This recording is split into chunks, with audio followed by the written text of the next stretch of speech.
nakita gyud nato na nga gitinuntuhan gyud. So mao na ang atong gitawag ng 2025 budget is the most corrupt budget. Dili lang in the history of Congress, in the history of the Philippines. Dako kayo ang congressional insertion. Kadi lang kana kadtong program nga gibalhin nila sa ang program, isingitan pag itong insertion. So pati sa ang program na po insertion. Nga nauna pa og release. Well, we have to reboot. Kung bagay imong computer, imo sang i-off ba? Kinahanglan makamata gyud ang tanan kay using the same system and using the same people, mabalik ka ra gyapon. So nga nung dili man pwede mapapauli si Saldico, nga pwede man i-pressure na. Dapat by this time, nanong klarong direksyon. Sila nagod kaadlaw na sige tag-headline, sige nag-istorya, social media, and everything. Mapulaan na ng uban nga naminaw. Asa man gyud asa man gyud Saldico nga nung dili man na magapauli. Mga kaigsuunan, mayong adlaw, welcome sa atong programang Reaksyon at Diskurso. Usa ka programa sa Rise, Strike, Run. Usa ka alternative news organization nga nagahisgot sa mga issue nga mao'y nagkapahasol karon sa atong katilingban. Akong dakong garbo na ipaila kaninyo ang isa sa mga nag-una nga nag-review sa budget sa Pilipinas, ang atong congressman sa ikatulong distrito sa siyudad sa Davao, si Congressman Isidro Ungab. Mayong adlaw kanimo, Congressman. Maayong adlaw, Lex, o maayong adlaw sa atong mga viewers o atong mga social media watchers. A long time no see. Yeah. But now, but now sino? Dugay, kita lang gyapon ta. dugay kauban may kaniadto sa private sector pa din sa gobyerno. We were still very young, no? Oo. PBSP days, then sa Sugat-sugat na lang ta sa airport, kilain man natong mga gianan. city government, then sa national, kuyog Yeah. But anyway, istoryahan na to ang budget. Balikan na to ang 2025 na budget. Ikaw tong usa sa mga mibarog ug miakusar nga ang 2025 budget mao ang pinaka most corrupt sa Philippine history. Tagay daw mi og spesipiko nga mga ehemplo ug unsay nakapalahi niani nga budget quantitatively compared sa PDAF ug sa kadtong sa DAP. Ganing 2025 budget, nakita gyud nato na nga gitinuntuhan gyud. So mao na ang atong gitawag ng 2025 budget is the most corrupt budget. Dili lang in the history of Congress, in the history of the Philippines. Philippine. Kani manggong budget duha na ka part, no. Ning gitawag natong total new appropriations o ang automatic appropriations. Kanang total new appropriations nimo, program ug unprogram. Makita nimo ang program appropriations ilang gibalhin sa unprogram. Kunya ang program appropriations kadtong gitawag og fiscal space o ang iyang original nga budget, ipulihan nila og mga proyekto nga ilaharag yung gusto. Ilang gitawag na mo 11th hour amendment, gisud lang dito sa Bicameral Conference Committee. Kung vote hunaw-naon, tanan unta nimong items ibutan sa budget, musubay ka gyud sa Philippine Development Plan.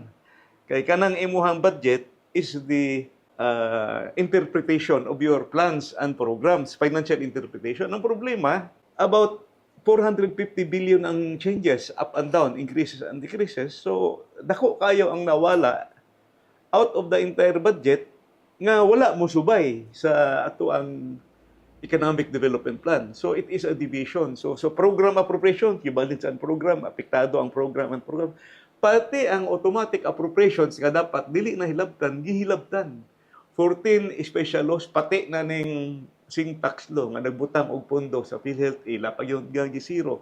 So dili lang kana atong makita naron, so senyales ka ng nakita karon nga flood control scam, flood control program nga perting nakuha kay total man na og moabot siya nag 435 billion sa 24 ug 25, wapay labot ang 23 budget, no? So kung ipon mo ng 23-24 budget, dako-dako gyud. Ya gawas ni ana kung makahinumdum Galex nganong mosulti ta na most corrupt budget. Sa Bicameral Conference Committee report pa lang, Enero aning tuiga, sa basta Davao nyo episode. Kauban na to si former President Rudy Duterte. Ato na nang-expose nga na ako'y nakita nga blank items, 28 blank items spanning 13 pages. So BICAM report pa lang na kay nakita nga problema. That should have been a red flag already. So dapat kadto pa lang daan ilan nang gibantayan nya. So mo nang ingon ako most corrupt budget happened during the 19th Congress. So ang mga leaders of 19th Congress they could maka-sulting nga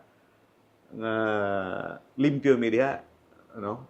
Well, by command responsibility o imposible kung ikaw ang leader wa ka kahibalo sa nahitabo. O kadto man namirma sa BICAM report. Yeah, arita sa proseso. May balaan man ako nga sa una, Marso, Abril pa lang daan, ang mga naa sa baba, magsabit na tanang mga department, magsabit na sa ilang budget for the following year. Pagkahuman niya na, bago pa mo gawas tong National Expenditure Program, nanong nilayo siya sa normal process? Actually, nagguba gyud ang budget process. Ang normal process nawala. Kadtong gisulti nimo nga first quarter pa lang naghimo na og budget preparation phase. Nagaprepara ang executive department. Nya pag-abot ana sa first opening sa regular session sa Kongreso, isubmit man na nila dito. Pag-abot sa Kongreso, mag-presentar usab ang executive department na atay first, second, ug third reading, no? Sa House. Ya pag-abot sa Senate ang first, second reading. Ang nahitabo, after sa first, second reading, approve sa House, approve sa Senate, na BICAM report. Giusab sa BICAM report, halos tanan. So wala mo subay gyud dito sa Sa ito pa, murag na himong baliwala itong mga Nawala paningkamot sa itong mga tanan ng paningkamot. mga departamento na maghulat may hantod las 12 sa gabi, kano sa amin i-interpellate. Yes, dili lang katong paningkamot sa pagprepara sa budget, paningkamot sa komite o paningkamot sa plenary. Correct. O nawala tanan kay giusab pag-abot sa bicameral conference. So nahimong useless ang whole process. Okay. O ang problema, pag-abot sa BICAM report, daghan blanco.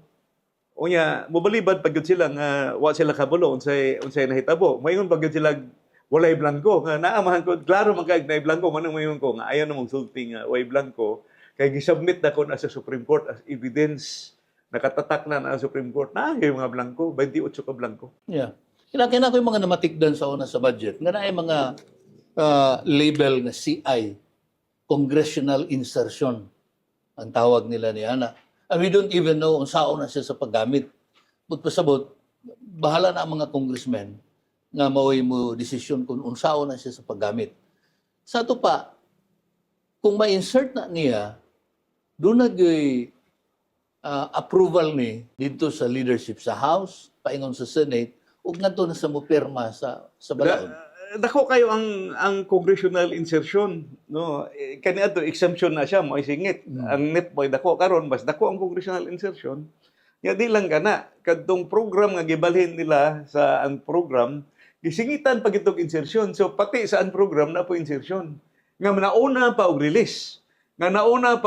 So ang punto dito, yes, ang membro sa BICAM report ug ang mga leaders, Speaker of the House, Senate President, o ang mga namirma dito, gawa sana na may portion dito gabito ang presidente. So 26 billion direct bito, 168 billion ang gibito gikan sa program fund. Kato actually wala man toy dako kayong value kay 168 billion ang program man to wala pay pondo. So depende na kung mabutang ang pondo. For that means kadung wa niya gibito, approve siya ato. Ayan giaprubahan. So Gipirmahan man yan. gipirmahan man niya. So, mo na pasabot niya. So, it's part of the entire budget. It's part of the law of the land. Gi-implementar man po nila. So, kung wala unta gi-implementar, o kung gi-implementar man, the safeguard should have been well, tanaw, gi-monitor mayo, gi-bantayan. Ang isa po din nganong nakalusot man ni siya, na pertigyong daghana. Dili lang ni ginagmay. Dako kayo ang mga insertions. Now, gisuggest magud sa imong statement na dili lang ni trabaho sa katawo kay ang bicameral di man na siya pwedeng mo lahos ang iyang kung blankohan na niya dili man na siya mo lahutay kung wala pagsabot sa nakalinlain ng mga sa level sa atong gobyerno. Magklaruhay ta sa tan-aw nimo. Is this a insertion or corruption nga nanukad lang sa ubos, or there is really a national sa leadership mismo ang nag-insister nga dapat kini siya ang mamahimong mahitabo? Nawala ang control mechanism. Okay. Nawala. Tungod, di ba, supposedly, ang check gani, duha mo magpirma. Ang purpose na, check and balance And balance. Mga control. Mao nang control, Senado o ang Kongreso, dapat check and balance, mag-control. Ang problema, nagkutsaba na ang tanan. Ang executive o ang legislative, nagkutsada na po. Karon makakita nga, DPWH, congressman o senador, pati na ang kontraktor, nagkutsaba na tanan. During my time, di man ingon nga manghambog ta, I made sure na ang mag-finalize dahil mo ko chairman sa appropriation 2 times. Oo. I made sure na mag-finalize special provision o general provision opposition. Because kung imong i-appeal ang minority o ang opposition, siya ang maghimo sa special provision, general provision, meticulous. Bantayan niya nga, these are the requirements. Una, ma-implement. So, dili basta-basta ka-implementar. Karon kung kamong tanan, magkasinabot na, isa na lang. So, ang sabot na, bahin-bahinay na. Wala na nagsabot o control mechanism. Ang problema yun, nawala ang pagsubay na to sa Philippine Development Plan. Ang kaduha, Nilihis na ta, nilihis. nilihis na ta. Dapat naman untay DBM o ang economic managers, ilang gipabito. Daghan man tag situations in the past nga pwede man ibito. Mao mo ginang ako masabti sa first 2 years ni President Bongbong Marcos. Na maghimo og budget, wala sa mag-discuss kung sa ang development plan sa kanasud.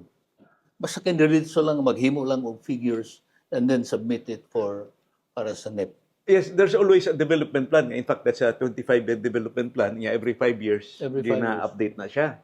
Ang problema, mura o... Actually, the budget is a clash between technical and political. Mga gina, ang classic every year. Normal na siya. Normal gina. Kinahanglan, naagay mo barog para sa technical. Kaya ang technical, importante nga, unang-una, ma-meet imong development plan. Ikadua, ang serbisyo para sa katawhan. Ang pobre, makalimtan man gina. Kaya ang dato lang may mahinumduman. Gawas niya na, ang mga district congressman, na na sila ilang mga gusto, who will take care of the needs of the poor, who will take care of the needs of the farmers, fishermen, mga subsistence o daily income earners, no, daghantag mga urban dwellers, no. So kinahanglan yun na naay magbantay technical. Ang problema nga ron mangibabaw ang mo political. balanse sa interest sa publiko sa political. Yes, political ug ang profit oriented. Kaya akong nakita karon ang mga proyekto nga kasagaran ang gawas more on, well, I would say sakit man ni paminaon, contractor-oriented projects ang mas daghan nga nanggawas sa past 2 years. Now, una tamo adtuan ang mga involvement sa mga contractor naman ang Commission on Audit. Unsa imong tanaw? Nganong wala kay mo papel ang Commission on Audit? Nga sa tanan ba kaniadto dili medyo ka makapadayon hangtod sa pagbayad palanggaan o dili mo approve ang Commission on Audit? Well, ang Commission on Audit man ang ilang procedure after the fact na after the implementation. So post-audit sila. Oo. Nawala naman tong pre-audit. So nya nagkadaghan perting daghanan kayo sa nagkadaghan kayo ang mga transaction. So ang backlog nila perting yung daghana. Given nga ang kada departamento naman gyud taga-COA, bisan sa mga regional offices na COA, wala gyud nag-flag ani nga tay pa katong nga project wala Mao na akong consulting nga nawala ang check and balance. Dapat gisulod yun nila nga naay role pa ang kuha, napay bugat nga musulti nga mali na, no. Malipay gani ko kanang uban mo report sa kuha nga sa implementation sa mga proyekto. Napay mga taga-barangay nga, muihap yun, pila ka balas, truck nga balas ang deliver, muihap og pila ka kasiminto. Napay mga barangay official ngayon, ana. Karon murag nawala gina siya ron, kay ang uban barangay blind wa sila kay balo nga naigi-implement. Dili naman sa una, di naman para sa una nga tanang proyekto una moabot sa imuha, makaibaw ang mayor, makaibaw ang barangay. Nga nana Pero sa wala, local, naana siya diretso. local government code. Oh, Dapat nawala sa local government inform code. nimo ang local officials. Wala, nawawala na ginaron diretso. Do you think kinahanglang ibalik na to na siya? Well, we have to reboot. Kung baga imong computer, imo sang i-off ba? Iyap sa kag 10 seconds bago nimo ibalik Oh, para balik nimo. may erase na sa I-report ni memory. kay kinahanglan makamata gyud ang tanan kay og using the same system and using the same people, mabalik ka ra gyapon na. Taud-taud ka nga wala mo uli diri sa Davao kay imog yung gitutukan ang pagpreparar sa 2026 budget. Unsa mga nakita nimo sa atong 2026 budget? Naa ba ni ang susamang weaknesses sa 2025 nga budgeting katong sa mga miagyo naa pa karon or naanay mga pag-cover sa mga gaps na di na mapareha sa 2025? Kinahanglan gyud nga makoreksyonan tong nahitabo sa previous nga nahitabo. Kining 2026 budget. So, ang NEP was already prepared first quarter of the year, no? Kanang National Expenditure Program na submit na. And initial findings gani na report na to ni Senator Lacson nga nanay taga DPWH na nawag kang Senator Soto nga pwede na siya ma-insert, no? Initial findings nagyo insertion sa NEP palangdaan.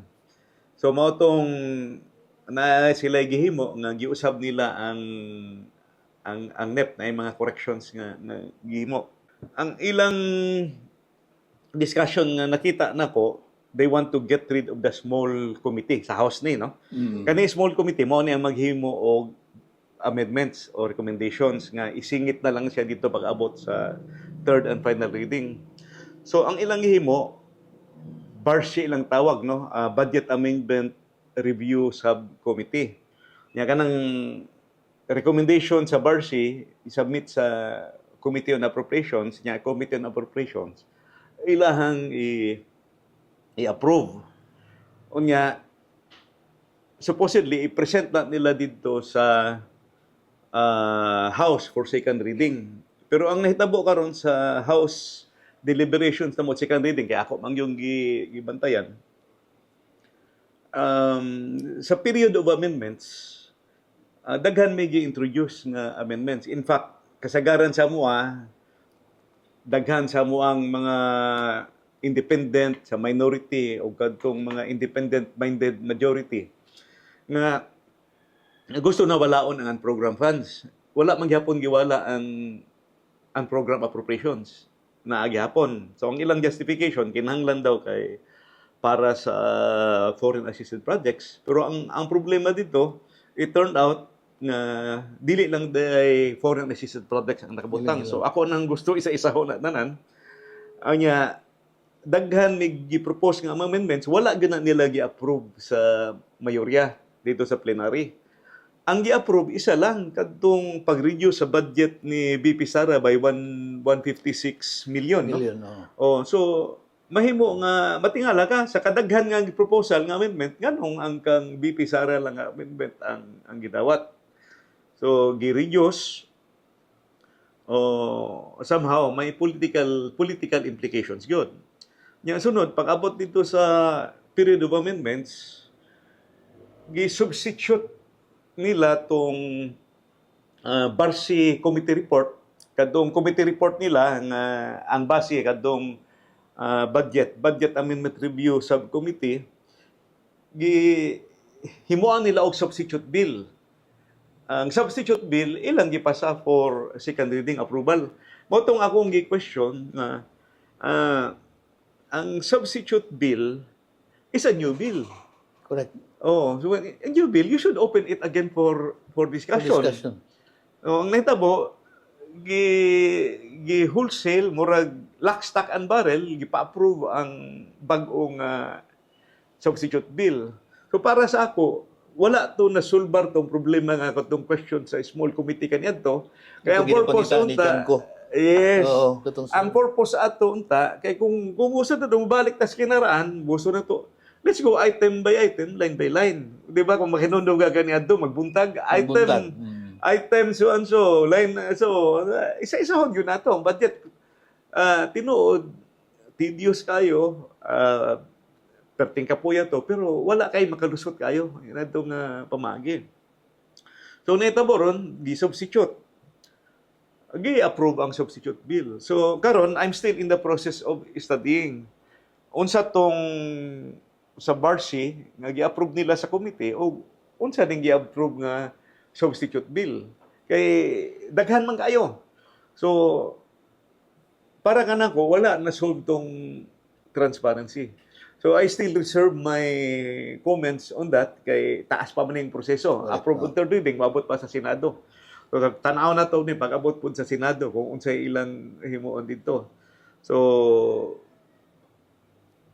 ang ako lang masulti niini kung dili gyud ma-address ang questions of transparency and accountability, lisod na kayo bawion ang honor or ang integrity o ang credibility o ang pagtuo sa katauhan sa budget process o sa Kongreso. Time is limited, no? There are a lot of things to do and it seems that the credibility is fast eroding. Every day na nagagawas ng mga issue. And I think this time nagkadako ang mga issues nga nanggawas. Yeah. So, In fact, ang kining budget na to for the past 2-3 years, murag nahug ng national shame. Ang international community nakarecognize na niini. Even ang South Korea, ni hatag nag-statement nga di na sila musali, meaning nawala ng credibility sa Pilipinas na kung kita manghuam sa ila, di na sila mo release. Even si Trump na mas corrupt pa po ng ilang gobyerno sa Amerika, nag-recognize nga isa sa mga problema dito sa Pilipinas ang korupsyon. ang nakita gud dako nga problema sa 2024 o 2025 budget kadtong naaman tay gitawag og foreign assisted projects, no? Ang mga foreign assisted projects ilang ipangbalhin sa ang program gyapon. Ipangbalhin sa ang program. Unya kadtong pangapundo nga wa magamit kay nga nabilin sa program, ilang gichap-chap. So kadtong dagko nga flood control, ilang gichap-chap, gigagmay-gagmay. Apil na ganitong, na-remember di po itong natay bus project sa Davao. Gibalhin po ito sa program. Nya wag ito ma-implementar. Daghan foreign assisted projects nga gibutan nila nahulog og dili na priority. So South Korea reacted. I think naay mga international financial organization, I think ADB at ato nagsulti nga we will still lend provided you should have a safeguard for corruption. Anti-corruption measures, no? Klaro na, nabasa na ko na sa newspaper. Nawas ni ana ang atong gobyerno nagabayad ta og commitment fee. Di lang commitment fee, ang evaluation na taas kayo. Taas ang evaluation. Nagabada pagod na sila og evaluation team. Mo vetting na. Dili basta-basta nya paggawan pag ma-approve na pag-implement, pareho itong mga ADB projects na ito, magbutang yun ng ADB o opisina para mag-monitor. Pareho na nga itong bus system karon, modernization. Oh, so dili pwede nila mabinuangan. Mao na siguro akong duda na ilang gibalhin dito kay ang kwarta ilang gichap-chap. Nya imposible og buwan for 3 years na itabo. Wa ka-monitor sa taas, dapat na monitor na nila. So kung gipasagdan mo nang nagdako kay gipasagdan lang nila ang sistema. Arita diri sa katong flood control project nga mo'y pinaka nakapa-ukay og mayo sa tibok Pilipinas. Kung tuo ka nga nahimo ni sa contractor by themselves lang. Or this was already a scheme na ilahang nakita. Kaya di man ako makita nga ang contractor mangisog maghimog ingon niya na kung walay support gikan sa ibabaw. At inuuna, and I think tungod kay nawala na tong control system, control mechanism, nagkutsaba na. Wala na yung check and balance. Nagkutsaba na ang legislator, nagkutsaba na ang implementor, DPWH o kutsaba ang kontraktor, mo nang nahitabo pag implement substandard yun kay based on reports daghan na mga ang pangayo sa panber pa lang nanay pangayo daghang kaayo ang pangayo pag implement. So ang sakit implementation substandard na pagyoy ghost project. Kung wala, I think God has His ways of correcting. Wala magbaha. Kung wala magbaha, Mother Nature is already auditing the Philippines. Wa madalag na banggaan sa barko ang guan. Mao. Oo. So dili na gyud madaog kuanto, dili na matabang og gober kay gibaha naman gyud bay undang namang baha ato pati Metro Manila gibaha. So nanggawas gyud, nangahibaluan gyud. Nanggawas man tong mga kuan, nanggawas man tong mga substandard, nangabuak man. So nangaguba. Is there a possibility kay sa kadaghan sa kwarta nga gipakita nila sa part sa corruption sa flood control, kung yun na nakadagko ang mahatag sa mga kontraktor na mga yung 15%, 20%, 30%, o panilabot ang para sa DPWH o panilabot sa uban pa nga mga bayronon tagaanan nila, meaning almost 40 to 50%. But pag ipasabot nga atong mga project, bisan pag i-implement, are heavily overpriced para lang ma-accommodate ang demand sa mga Nawala na gyud ang control. Nawala na ang control at the same time each and everyone own responsibility and accountability. Wala gipasagdan na gyud. Tinuod na kung mao nang mahitabo nga dako kayo ang gibawas, unsa na lang imong i-implementar sa proyekto. Yeah. Substandard yun ang mahitabo. ang 50 million nga project, imong 100 million para ma-accommodate lang tong tanan nga mga kuan. Murag mo na Ang worst pag diha kay naa pa may mga ghost projects. Oh, nya And there are if you will 481 notice nga ilang nakita na sa pagkakaroon. kaning flood control ning dako gyud siya 23, 24 o 2025 budget. Makita man nimo. Ngano sa tanang proyekto ang flood control ang pinaka-controversial karon? Ambot. Unya it is not only from the NEP, gidungagan pag abot sa insertions. So ning dako gyud og mayo. So Tungod kay easier i-twist ang flood control. basig diha nila nakita ang ilang bridges, kwan. di man nato na mahilabtan Basig- kay tumpag man ang bridge. Sa tanaw nila mao ang ilang profit center. Nga basig Kay inig baha nakita maguba nila lang nga gibahan, paspas. guba man. Basig Oo. nagtuo sila nga dili ma-audit, dili makita kay naa sa ilalom. Ang problema kay ning baha ug kusog nga bungkag nakita na neon. Definitely doon na institutional failure aning nga part sa especially sa mga projects. Karon nagawas nga dili lang dahil flood control but other projects na gihapon siya nagagawas gihapon siya as one of the main concern. Now, namang kita ombudsman, mo mag-control unta niya ni kay ang pagdula sa korupsyon naama sa itong mga technical nga nasa mga department level. Nganong sa imong tanaw, ang labi na pagka-appoint karon ni Rimulya, nganong si Rimulya ang ilahang gibutang? Do you have any idea kung Well, may Mangintriga lang ko gamay. personal opinion lang na ako, no. intriga lang po gamay. Murag sa history sa Philippines karon pa naka-appoint og politician. Usually gikan sa judiciary ang ginabutang diha or a practicing lawyer. So kung politician man god, it's normal nga may biases, no? It's normal nga you have a political party, you have some political friends, you have political foes. So whether you like it or not, ma-taint yun. Naagyo'y question nga magawas. So dako kaayo ang iyahang sa gubangon nga ipakita niya nga dili siya politically, I would say, politically inclined, no? Dili siya political tool nga mahitabo. So he should assert or insist his independence. Kinahanglan yun niya. Kaya og dili na i-insist ang independence, ma-prove to nga being a politician nga gi-appoint is highly questionable yun. Yeah. Ang gobyerno man sa tanaw na to, ang litmus test sa gobyerno is public trust. Ang ombudsman is a very critical nga mechanism to ensure that ang publiko mo tanaw nga sa liga nato ni kay na magbantay.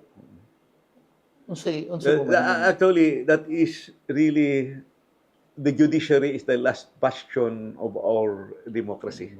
Kung mawala ang trust sa atong judikatura, like nag-aasa ta sa Supreme Court nga mutabang nga mo desisyon ning problema nato karon sa ibutang nato sa budget, moasa pud ta sa ombudsman nga mutan-aw ning problema karon sa budget nga naagay makulong, nga naagay mga priso nga tinuod gyud nga involved ani og ibutang nato kanang ICI karon.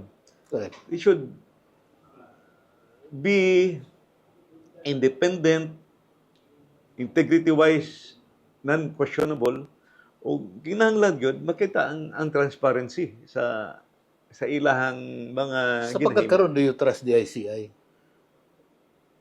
Well, personal opinion ako, we have yet to see them build their trust Kaya, dali raman isulting we trust them, pero right now, the prevailing and recurring question is nganong wala man mo naga-live stream, wala man mo pakita sa inyohang mga hearings, no?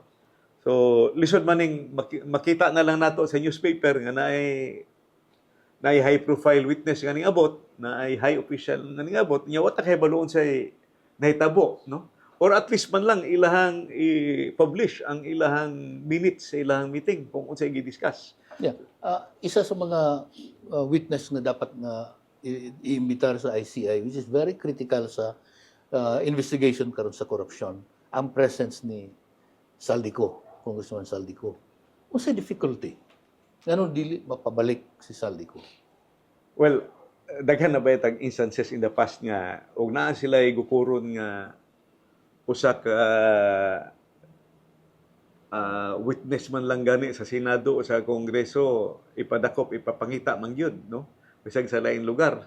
So nganong dili man pwede mapapauli si Saldico, nga pwede man ipresyon na i-cancel ang iyang passport o pangitaan siya paagi nga magaswan. It seems nga habang nagkadugay, mo na ning giduhulin mo, habang magkadugay nga dili mapapauli si Saldico, magduda gyud ang tao nga he is a secret cow.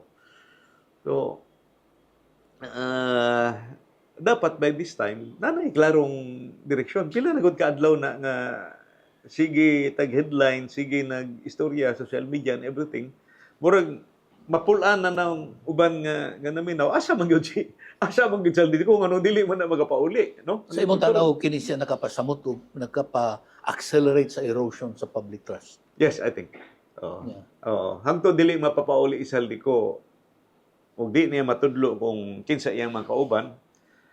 Atuli, ako mismo nangapangutanan ako na kadtong dili pa dili siya transparent. Nagapangutanan ako, di pa to related sa di pa to related sa mga corruption.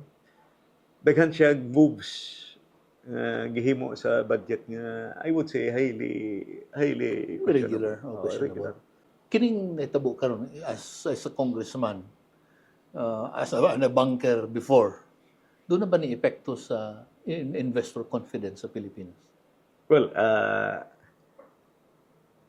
ang negosyante sigurista di na mo pataka og invest kung nasa makita nga negative reports, questions of ganang corruption is really a big issue. In fact, in today's papers, I heard nabasa na ko ito, no? 34 business organizations headed by the Makati Business Club is really seeking justice, no? Gusto nila na agay mga priso na makulong. And that's the local businessmen pa lang. Mas sensitive ang foreign. International. Mas sensitive ang international. And it's now hitting the international news. Kung unsay news nila everyday, Gusto na ba credit rating na to karon? Oo. Well, as of now, di pa kayo apektado, pero in the long run, I think, kung dili ni ma-address, diha magpadulong. Talking about investment, tungkol kay isa sa mga ipakita dayon sa administrasyon karon nga i-improve ang Pilipinas, papasudlon ang daghang mga investments. Una nako makalimtan, karon lang nako nasunda mapangutan nagbalik. Unsa ni nahitabo sa Maharlika Fund? Well, pareho tagi una-una. I think we have to be more transparent with that, no? Kaya supposedly man gud na ang Maharlika, ang sovereign fund usually kanang mga excess funds lang na. Yeah. Kani wala man tayong excess fund, giutang pa gani, gikuha pa gani na sa PhilHealth, PhilHealth, sa government corporations para ibutang sa niya. GSIS, Land Bank. Oh, so dapat Makaapekto ganin sa actuarial, for example, GSIS, mga empleyado sa gobyerno, nagsalig sa iyahang pensyon. Gikuhaan og hapit 100 billion. Makaapekto niya sa actuarial life sa murag wala madayon tong sa GSIS. Ang SSS. Ang apektado ang Land Bank o DBP kay murag nagpa-exempt yata sila sa kadtong na sila gi-request sa central bank na murag i-exempt sila sa isa ka particular. Ang PhilHealth, giuli man daw ang 60 billion lang. I don't know kung nadayon do ang sa PhilHealth. Wala na ang PhilHealth. Ang PhilHealth gikuhaan og pondo gibutang sa treasury. Oo, gibutang sa treasury. Pero the fact na nagsulti si presidente nga yang ibalik, that's already an admission nga nagkamali. Gihilabdan sila. No, nasayop sila nganong ilang gikuha. Now, gusto na kong balikan tungkol kay pati magyud ning inita nga issue. Naka-experience ba kag mga backlash, mga pressure or threat sa imong mga kauban? Nining imuhang posisyon karon. As early as 2 years ago, if you remember, nag-forum ta diri sa Maisog, diya sa Minseng. Ako naman yung gipresent ding gihimo nila sa budget nga ang mga pondo sa program funds gibalhin dito sa program. Nga pag-abot sa kadtong program nga kuan, daghan sila na sila gihatag nga budget sa COMELEC para sa People's Initiative. Dito nimo makita na sila nga gipagbutangan og increases, no? So pag kahuma na to, pag pauli pa lang nako, well before that diba gitanggal daw pag deputy speaker. Pag uli na po, pati opisina nako gibalhin ko dito tapad sa budiga. Dito whereas kung if you follow our tradition, kasagaran ka ng mga senior congressmen, kung senior naman, kay tiguang na, diri ka dapat sa ubos. Kay, para maglakaw ka na lang, di ka na mag-stairs or di ka na mag-elevator. So, gibalhin yun gibalhin ko. Gawa sana, apektado ang akong tungod kay gitanggalan ko posisyon, wala ko'y consultants. At the same time, wala po na akong allowances, no? So, apektado yun. Di lang ka na. Gisiro ang akong distrito. Karong wala mga project. Wala project. In fact, halos tibok Davao City. Halos tibok Davao City. Wala yun may mga proyekto. Wala mga 2025 wala. Yeah. Now, that's why mo kumidya lagi ko nganong nangabot man mo og inspection sa flood control diri nga wa man may project. mo na akong na matikdan na ang dakong problema naaman sa Luzon. Ano ang investigation na sa Davao? Nya zero budget pagid may. Na ang dakong pangutana. Nya ang kunon pa nila nga ang bus system ilahang project karon. Gitanggal nila gani na sa foreign assisted projects. Is there any possibility nga mabalik tong train projects sa Davao? Actually, it will really come from above. Yeah. The economic managers are recommendatory. Pero og boto na naon, nakabutang naman na tanan sa Philippine Development Plan. Kani pati itong Metro Davao Development Authority ang purpose diba is to decongest Metro Manila, i-promote nimong Metro Davao o Metro Cebu. Kabahin ko na sa pagplano. Oo. Problema, wala po nila gi-implement karon. Tungod kay gi-centralize na ng budget. Ang nagbuot, ang kuha na lang, Kung sabot murag gihimo nilang private pocket ang budget sa Pilipinas. Murag ana ang decision making centralized. Sila na lang gyud Sila nila magbuot. ang mga chairman sa appropriations committee o ang mga leaders. Kung sa panawagan nimo sa uban nga mga congressman aron mo kuyog sa inyong panawagan nga mahimong transparent ug accountable ang atong budget sa Pilipinas. Well, lisod po ni sila pagbutan kay kasagaran itubag sa imuha nga kasabot man gid ko bay simpatiya man ko nimo especially sa mga Bisaya ang problema na ako'y distrito nga akong alagaan no mahadlok ko Pildi. mapildi mahadlok patanggalan og project so actually akong gihimong example nga pare-pareho mo ning siruhan gid mo O siruhan pero wa mo mapildi. akalo sa Ginoo kay wa man ta ba bright man ang mata taga Davao. Ana na ba gyud ang kadaghanan nga mga mindset sa mga politiko? Mao na itong Na kung problema. wala tay mahatag, we cannot win. Mao na atong Gusto mo problema. subukan. Nawala ang gyud ang purpose nimo as a congressman legislator. Dili ka o say tawag ini. Dili ka moadto dito para lang sa imong pork barrel, para sa imong bahin, para sa imong distrito. Well, that's part of the job, pero ang main purpose is to legislate for your country. You're representing your Yeah. district. Yan inig budget hearing mga parokyal man ang mga pangutana dili man kuan. Mao- Dili man mga national agenda unsay Mao lagi. relevant sa imong budget to the Philippine Development Plan. Dapat istudyuhan og maayo unta, mag-study pod og budget. Oo. Nagabalik lang dito sa unsay imong mahatag sa akong distrito. Okay lang man uta na, magkuha kag budget sa imong distrito, but make sure that it is in accordance with the Philippine Development Plan. Correct. Ang simple lang ana nga ang imong kalsada mo connect ka lang sa main road. Kaya ang imong kalsada wala ka mo connect sa main road, So unsa mahitabo karon sa Pilipinas? Wala tayo development strategy. ang akong nakita ani Lexa na-meet ang ato ang GDP growth 2022 lang. Ang target sa 2022 5 to 7% ang GDP target. Nag 7.6% but understandable ng 2022 because it was an election year. Election year. Pag election year, Daghang kwarta. Daghang kwarta. 2023 ang target 6.5 to 8. 6.5 to 8%, 5.6% lang. 2023. 2024, 6.5 to 8%, 5.6% lang yapon. 2025, ang target used to be 6 to 8%. Gi-reduce na nga nila 5.5 to 6.5%. Quarter 1 is 5.4, quarter 2 is 5.5. So, nara sa lower part. So, if you look at the performance sa atong GDP growth rate, wala ta nakamit sa atong targets. Ang atong ginapanghambog nga mas dako ta sa uban, but our targets is not being reached.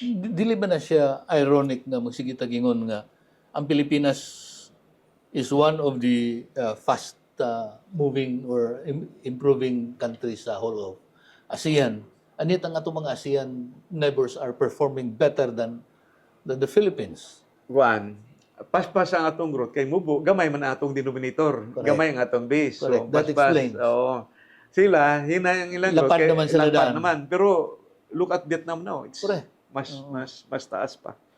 Mas taas pa ang ilahang growth rate kaysa sa Pilipinas. And remember what Lee Kuan Yew said in 1991, the late President Lee Kuan Yew, when he visited the Philippines, we were still in the private sector at the time. Sabi ni Lee Kuan Yew, Philippines, you have to shape up. Ang ibig niya sabihin yun, yung pasabot niya, shape up corruption. Correct. Philippines, you have to shape up. Otherwise, Vietnam will overtake you. That time, bago lang ta na absan sa Malaysia. So, karon Yang Vietnam nagyera pa until 1978. Oh, naabsan na gyud ta sa Absan na gyud ta. absan na gyud ta sa Vietnam, gibiyaan na gyud ta. So meaning ang atong growth karon is based on a smaller na economic Small mo nang mo paspas. Yang gawasan na niagi po tag COVID. yeah. Oh, I don't know kung na-reach na ba na to tong pre-COVID na stage. Yeah. Kining imong trabaho karon congressman nga murag ikaw ang isa sa mga giasahan nga magtan-aw nga ang budget na to matarong sa paggamit, hoping na mabalik ang trust sa mga tao sa atong budgeting. Sa tanaw nimo mao ni ang imong sa imong kuan in terms of potential sa imong political career, will this help sa atong present karon nga kondisyon sa Pilipinas? Nga ang mindset po sa mga Pilipino kung wa kay project wala. Well, ang akong gitanaw lahi Lex, ang akong kuani is more on the future eh. Okay. Kay for the past 3 years walay nagtingog. Motong napugos kog tingog, ingon ko walay mo tingog ini ug walay mo expose. Basin og pag-abot sa 50 years, 100 years from now, pagtanaw sa atong mga apo, gitinuntuhan na ang budget sa Pilipinas. Wa gyud ning tingog. Grabe sa kadaghan sa Congressman 300 bisag isa wala malay ni tingog. So I really have to put it on the record nga naay ning tingog para makita gyud sa in the future generations nga naay ning tingog na dili tanan congressman bulag. Napay nakamata. Congressman Sigungab nga Nakamata. nagmata. Oh, politics-wise, pasabot mo po na ako sa akong mga constituents nga nakita man ninyo tong I was in the administration. Nahimo ko chairman kadua sa appropriation committee. Nag-deliver mo ko, nakita ninyo unsang nahitabo sa atong distrito. Karon, tabangi po ko ninyo nga wa ko'y mahatag, pero inyong makita nga maningkamot ko para sa nasod sa Pilipinas.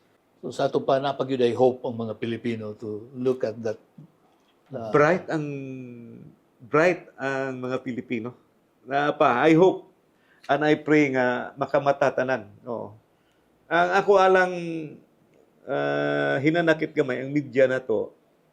Kuan gyud, apektado gyud. Yeah. Very choosy sila sa ilang balita. Daghang mga balita nga dili makita nimo sa media kung dili ka mangukay sa mga social media, Social media o sa kuan. mga vloggers, diha nimo makita ang katunguban ng mga tinuod nga nagapanghitabo. Kuan naman god, nagalihok na through political and media operators eh. If you will notice, kung wala kay media operator nga mulihok, di gyud magawas. So Isolated ka karon panahon na. Pila na lang mo kabuok. Do you intend to continue katong this? last year, 2 years ago, I was alone. Na si Kong Marcoleta na iginagmay nga mo tingog.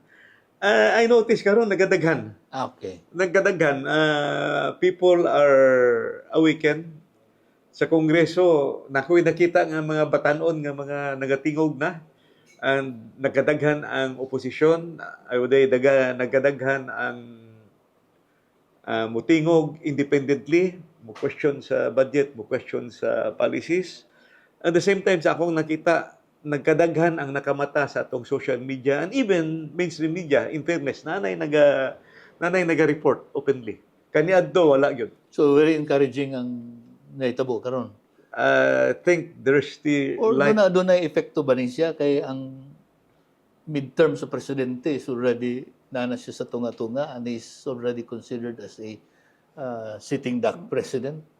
Nga mo nga nanggawas karon nga medyo kadto mga nahadlok nga motingog slowly nagagawas na po. Well, somehow that's the trend, traditional trend. Pero sa akong nakita, ang nakapukaw gyud ang bagyo, Yeah. ang baha, nagbaha na, nakasuko na gyud ang tao. Yeah. Ug Paningla na gyud sila sa mga tao. ang linog, so ang tao mo kuha na gyud nga dapat ang atong mga infrastruktura kuha na gyud solid gyud ug garantisado. Daghang mga nanawagan karon og di isa mamayad og buhis kay ilahar man kawaton. Unsa imong kuan? Unsa imong tambag ngadto sa mga Lisod naman na siya kay bat naman ta karon.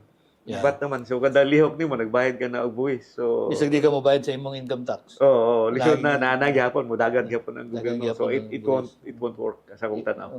Una ko tapos si Secretary Recto, is he doing fine?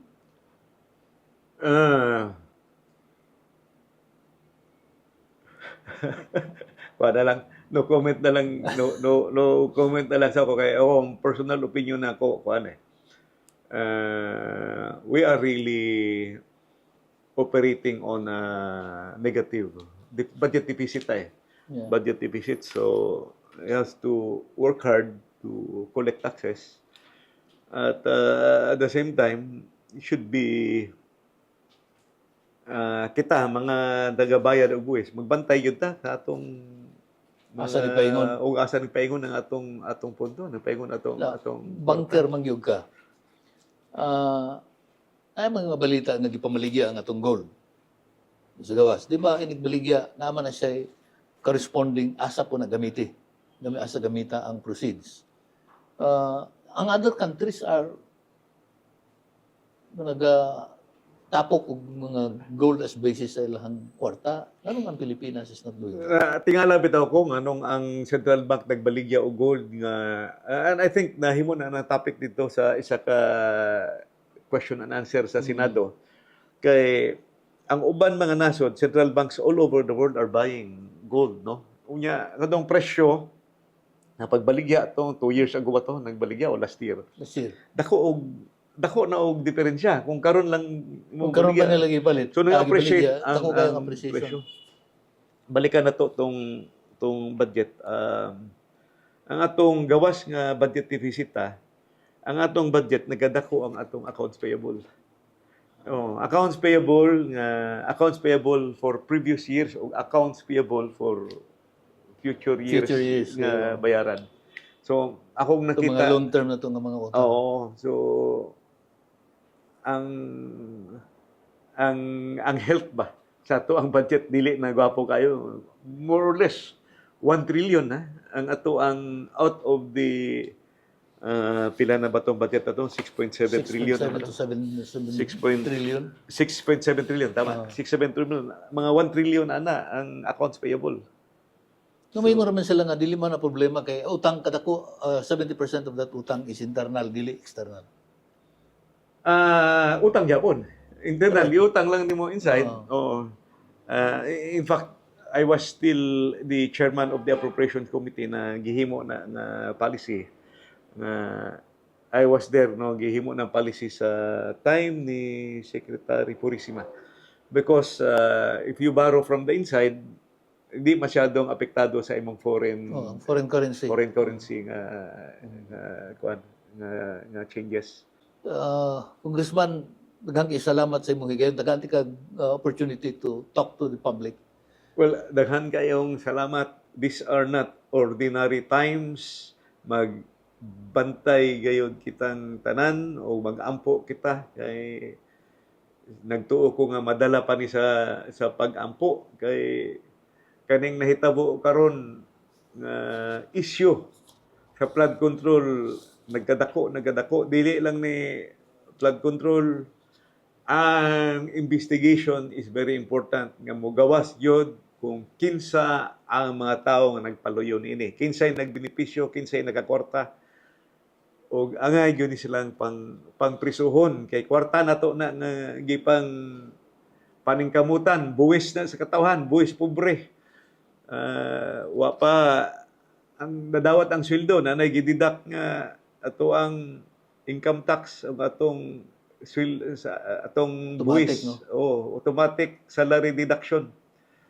So we must all work together, pray together og high time to protest. Social media, keep your voice loud og dapat matungog ang atong matingog sa dalunggan sa mga tao nga nagserbisyo sa gobyerno, labi na itong mga naa sa leadership position, nga madungog nila nga high time that accountability and transparency must really count in this country.